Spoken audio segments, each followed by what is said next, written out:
Reasons to believe in a dog food brand. Great nutrition, great price, and your dogs love the taste. But what if it's also made for Caribbean dogs? No artificial colors or flavors, with an eye on the environment, so we only use paper bags. Then you will be just as happy as your dog, truly. It's true, we love dogs.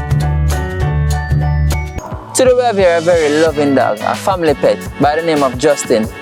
We have Stephen Smith to share with us about the Mastiff breed, Bullmastiff in particular. Look at this meaty head. Welcome to another episode of Purebred Dogs JA. Let's go.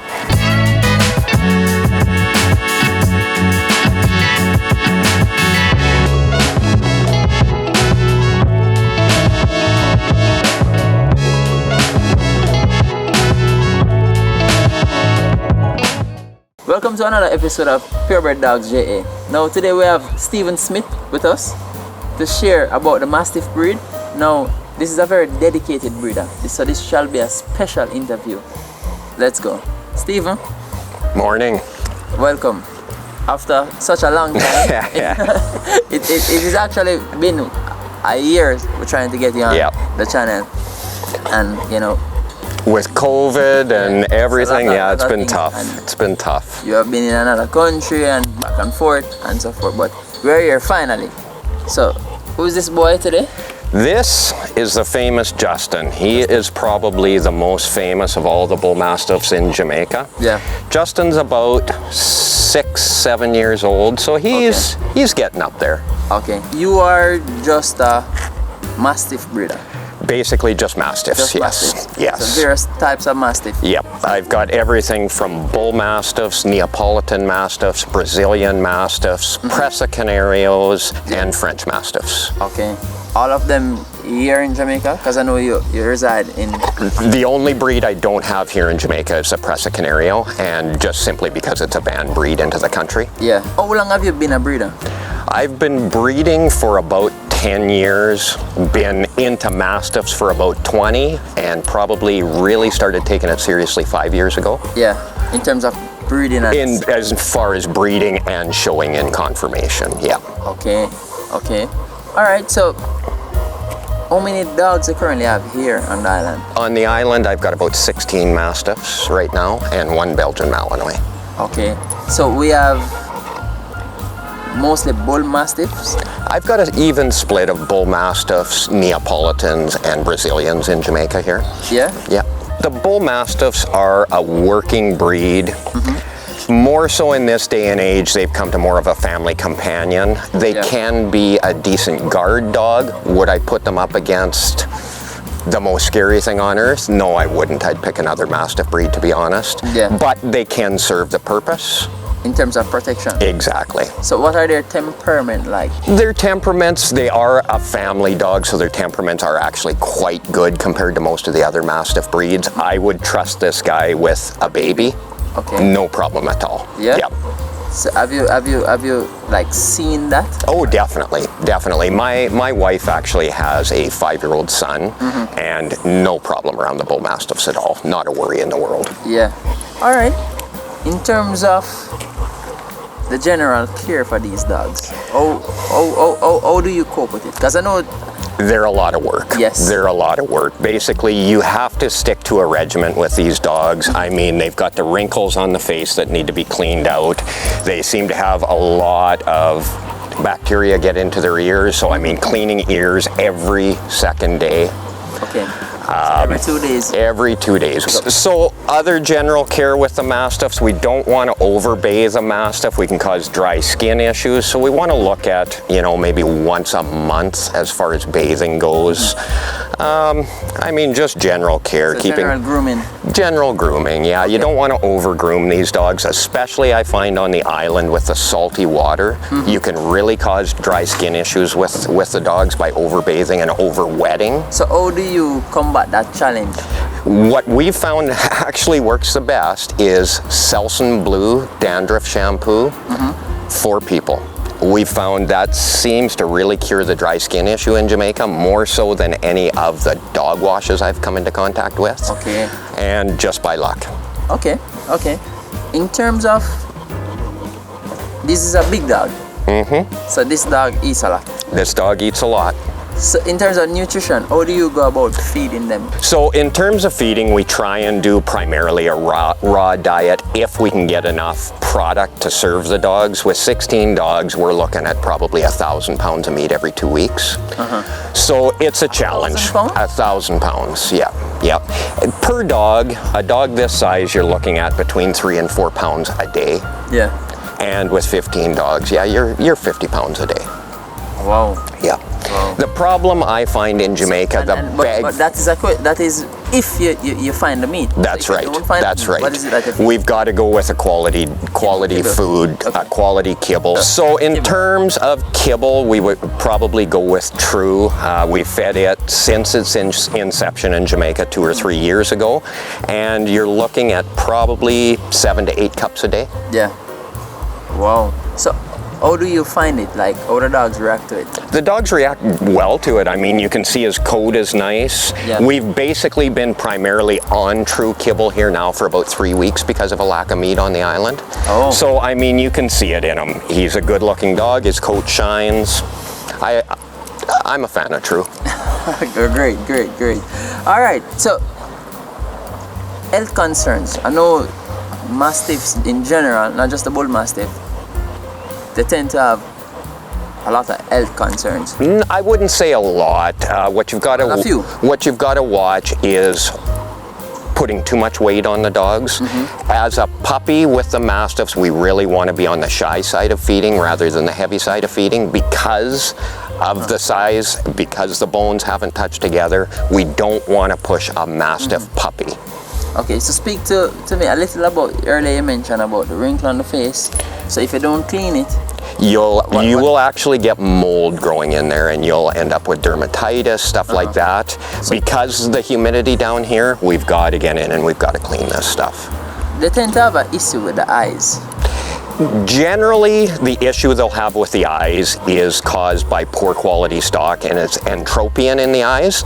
So it's when the eyelids actually flip under and the eyelashes are scratching the eyeball, which will cause scratches in the cornea. Okay, all right. So explain, you mentioned poor quality stocking. Explain what does that mean? Entropion is a genetic disorder in the eyes. So if you breed a dog with entropion, you're going to have puppies with entropion. Yeah. So as a breeder, you've got to be pretty selective on what you're breeding unless you want a lot of health problems in the eye. And I've seen it many times in Jamaica and Canada, probably more so in Jamaica because of the lack of quality stock of these dogs. So that's probably the issue you're seeing with the Mastiff's eyes is entropion. With the Neapolitans, we do have some cherry eye concerns, but it's a fairly simple surgery to cure that. Okay, so you have to be careful. So with this specific breed, it cannot just put 2 dogs. No, I mean honestly, with any breed, exactly, with any breed, the worst thing you can do is just put 2 dogs together. You've got to look at their health because it's going to be passed down genetically, and you've got to be stern with it. I mean, there's a lot of money involved, and you've just got to be able to say no, I won't do it. So the dog would have to be in the right hands. Exactly. Right. Exactly. There's very few dogs on this island I will breed mine to because of quality concerns. Okay. What are the lifespan? Lifespan of a Bullmastiff is anywhere from 7 to 10 years because of the size of the dogs. 7 to 10 years. Yeah. Justin here is very close to 7 years old, and you can see he's starting to gray a little bit, but the dog is still in good shape. Yeah.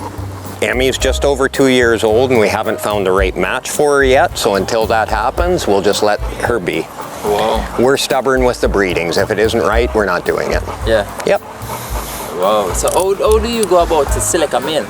I mean, we'll look at the overall conformation of the dog, the look of the dog, the head of the dog, the movement of the dog. Like I say, we want to check for entropion. Yeah. We want to check for any lameness in the rear end because, again, hip dysplasia. You would also look at the pedigree of the dog. Exactly. We're going to look at the lines. Exactly. We want to see the lines. You may not be too sure, but yeah. Exactly. Due diligence. Exactly. Okay. You would have participated in a lot of dog shows. A lot of dog shows. What is your record here? In Jamaica, Yeah. It was a couple of years ago we'd actually won Best Rural Dog in Jamaica with Justin. Yeah. As far as winning the actual show here, no, we've never won the show. What I find is the quality of the German Shepherds here is so good, Yeah. it's hard to beat them. It's very hard to beat them. Speaking of German Shepherd, we have some. Here we go. Yeah. All right. So, but you would have, I know you'd have won a show in Canada. Numerous shows in Canada, yeah. Yeah, and you would have, you pretty much dominate the shows in Canada. As far as the Neapolitans go, yes. For the Neapolitan yes, Mastiffs. yes. Just a pity we don't have one here today. We will for the next time. Definitely, definitely. But no, in Canada right now, I have the #1 male in the Canadian Kennel Club conformation. Which you would have bred yourself? Actually, that one I didn't breed myself. That was one I brought in as original stock. Yeah.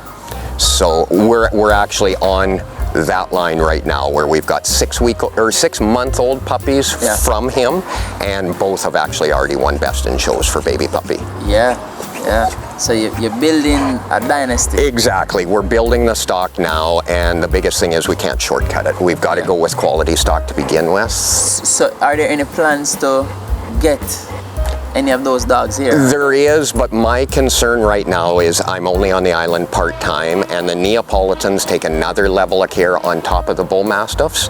So until the COVID thing is gone and I can spend more time in Jamaica, I'm not comfortable importing anything at this point because these dogs are my family. These are my children. Yeah. I will not bring a dog somewhere to suffer and not be taken care of properly. Yeah, yeah. You know. Yeah, that's a good point. No, we spoke on the fact that they have some puppies. Now, what is puppy care like?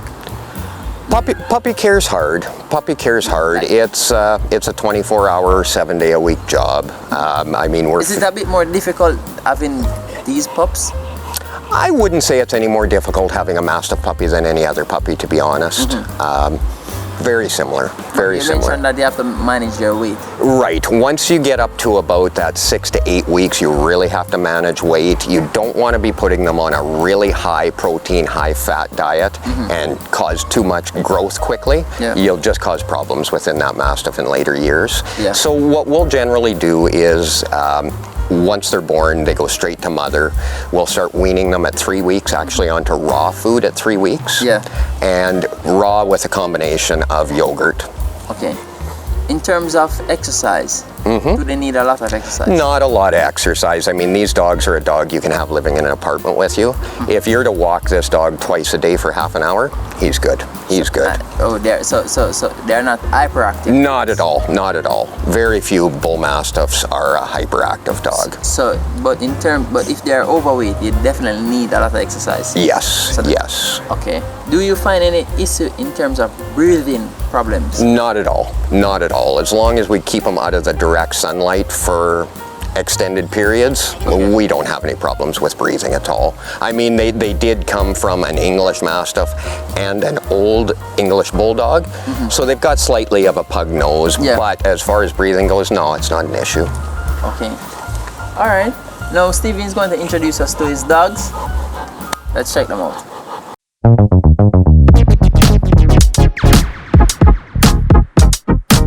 So, as we said, this is the famous Justin. Justin was best rural dog in Jamaica a couple of years back when the German Shepherd Club was nice enough to introduce that prize. We're going to do a little generational thing for you here. We're going to show Justin, one of his daughters and one of his granddaughters for you. This is Emmy, who is Justin's daughter. Emmy's a 2-year-old bull mastiff. She's brindle in color, very beautiful, very loving girl. You couldn't ask for a better family dog than Emmy. We're going to be doing some breedings with Emmy in the upcoming year or so. We've just got to find the right male to put her with. So you'll be seeing some good things to come from this girl. So this is our 3rd generation. This is a 6-month-old bull mastiff puppy. This is actually Justin's granddaughter. Very lovely little pup. Beautiful head on her. A little small in the body, but still a good quality dog. With the bull mastiffs, the biggest thing you're looking for is the head. So she's got that in her, and the size we can deal with from there. So you will be seeing this little girl in the show today and in future shows, and look for big things from this girl. As we close yet another show, we'd like to thank our sponsors, True Pet Food. Follow us on all social media platforms at Purebred Dogs JA. Also, subscribe to our YouTube channel at Purebred Dogs JA as well. Don't forget to like, comment, and share our content. Until the next time.